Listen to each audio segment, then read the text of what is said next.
Journey of love. രചന നിലാവിൻ്റെ കൂട്ടുകാരി.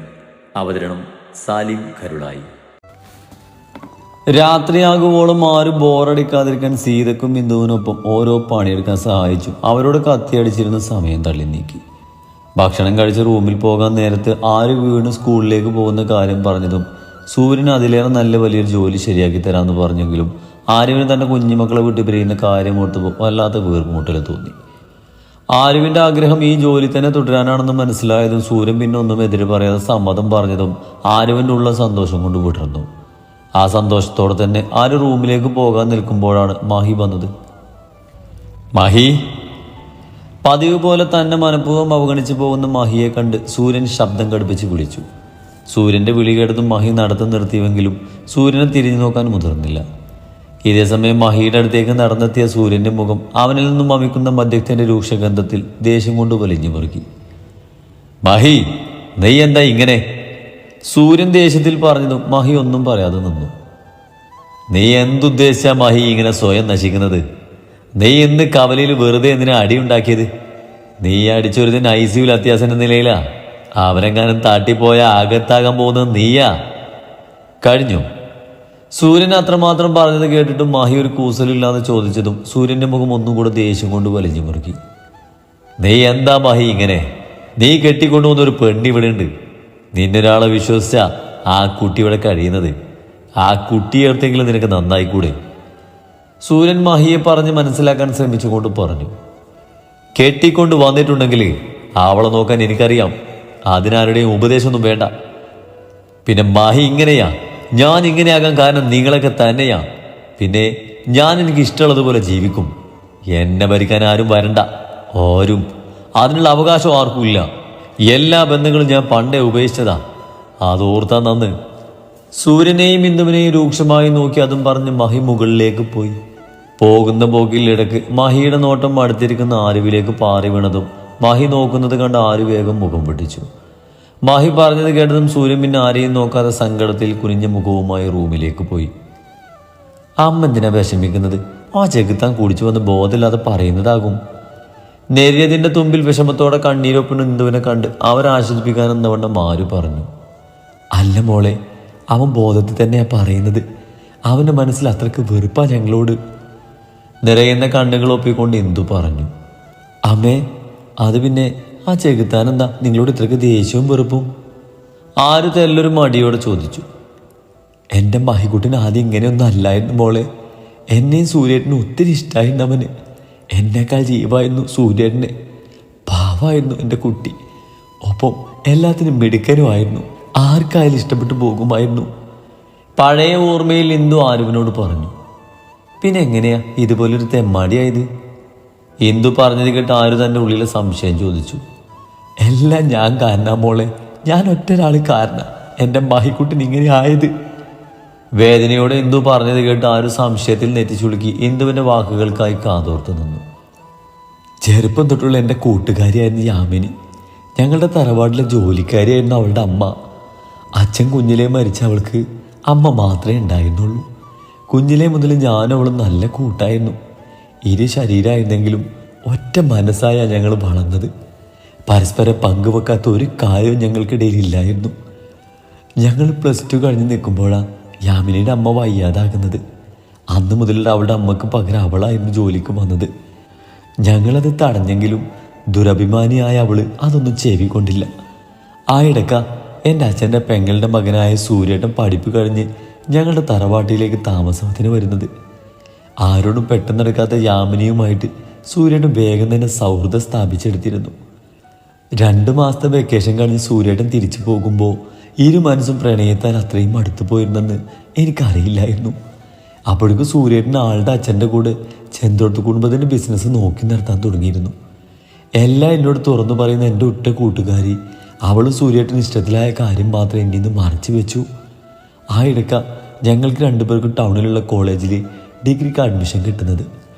ഇടയ്ക്കെല്ലാം സൂര്യയുടെ ക്ലാസ് കഴിയുന്ന സമയമാകുമ്പോൾ ഞങ്ങളെ കാണാൻ വരും.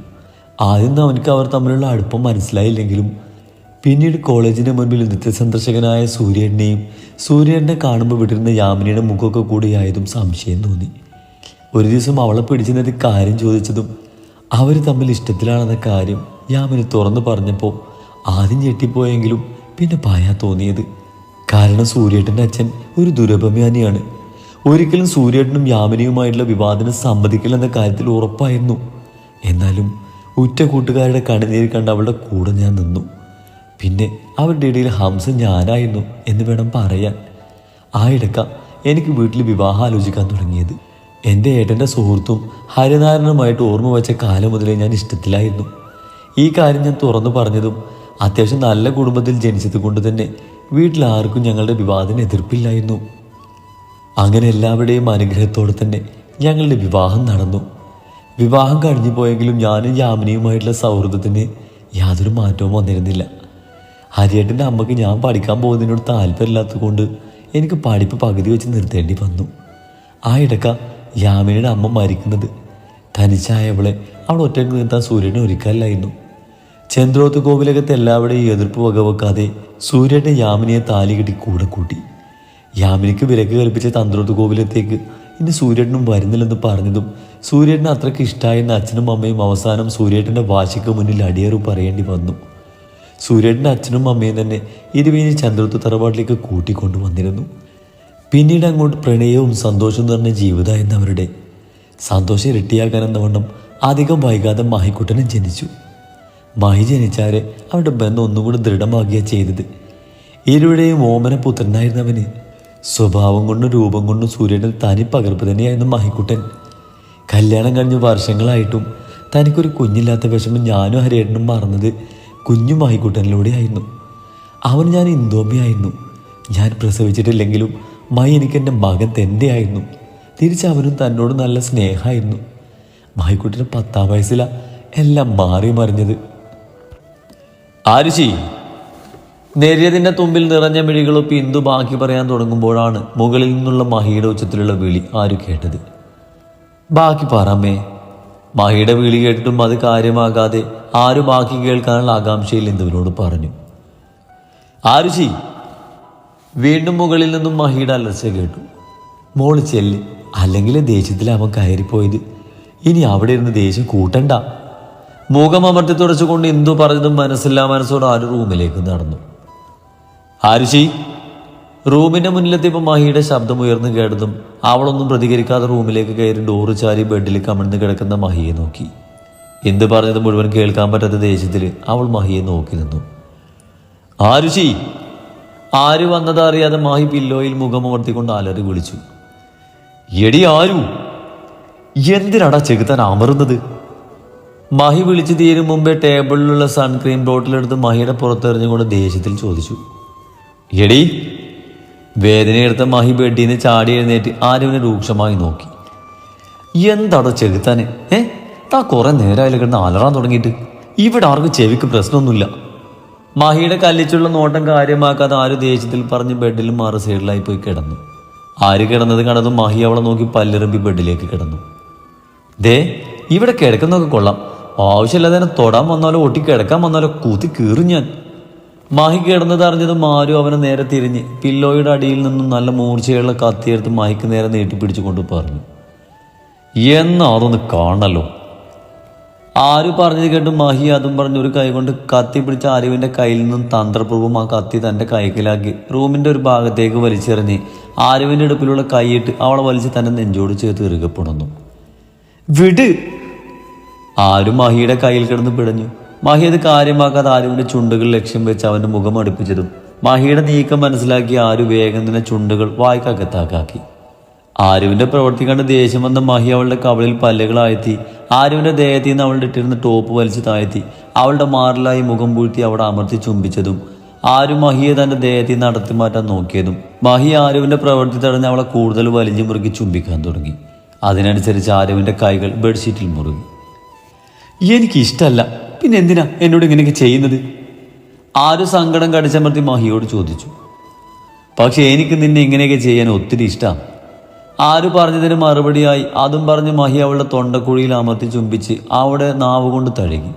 ആരും മഹിയുടെ പ്രവൃത്തി ഇഷ്ടമാകാതെ കാലുയർത്തി അവനെ തൊഴിക്കാൻ നോക്കിയെങ്കിലും മഹി അവളെ ആകെ ലോക്കാക്കി പിടിച്ചത് കൊണ്ട് ആരുവിൻ്റെ ആ ശ്രമവും പാഴായിപ്പോയി. മഹിയുടെ അധരങ്ങളും പല്ലുമെല്ലാം ആരുവിൻ്റെ കഴുത്തിലും നെഞ്ചിലുമായി ഒഴുകി നടക്കാൻ തുടങ്ങിയതും തൻ്റെ നിസ്സഹായാവസ്ഥയോർത്ത് ആരും മിഴികൾ ഇറുകി അടച്ചു. എത്രയൊക്കെ അടക്കി നിർത്താൻ ശ്രമിച്ചിട്ടും ആരുവിനെ തോൽപ്പിച്ചുകൊണ്ട് അവളുടെ തൊണ്ടക്കുഴിയിൽ നിന്നും തേങ്ങൽ പുറത്തേക്ക് വന്നിരുന്നു. ആരുവിൻ്റെ തേങ്ങൽ കേട്ടതും മഹി മുഖം ഉയർത്തി അവളെ നോക്കി. ആരുവിൻ്റെ അടച്ചു പിടിച്ച കണ്ണുകളിൽ നിന്നും മിഴിനീരൊഴുകുന്നത് കണ്ടതും മഹി അവളിൽ നിന്നും മടന്നു മാറി ബെഡിലേക്ക് കിടന്നു. ഇത്രയേ ഉള്ളൂ നീ, അതുകൊണ്ട് എൻ്റെ അടുത്ത് വല്ലാതെ ഷോ ഇറക്കാൻ വരരുത്. വന്നാൽ ഈ മഹി ആരാണെന്ന് നീ ശരിക്കും അറിയും. അപ്പോൾ ഇപ്പോൾ ഈ കിട്ടുന്ന കൺസെൻട്രേഷനൊന്നും ഉണ്ടായെന്ന് വരില്ല. മഹി ആരുവിനെ പൂജിച്ച് അവളെ ഒന്ന് ഒഴിഞ്ഞു നോക്കിക്കൊണ്ട് പറഞ്ഞതും ആര് ദേശത്തെ അവനെ തുറച്ചു നോക്കി. എന്തൊക്കെയായാലും ഈ നോട്ടത്തിനൊരു കുറവില്ല, ഭദ്രകാളി. ആരുവിൻ്റെ നോട്ടം കണ്ട മഹി പെറുപെറുത്ത് പില്ലോയിലേക്ക് മുഖം പൂഴ്ത്തി കിടന്നതും ആരും മഹിയിൽ നിന്ന് കണ്ണുകൾ മാറ്റി മുഖം അമർത്തി തുടച്ച് മഹിക്കെതിരായി തിരഞ്ഞു കിടന്നു.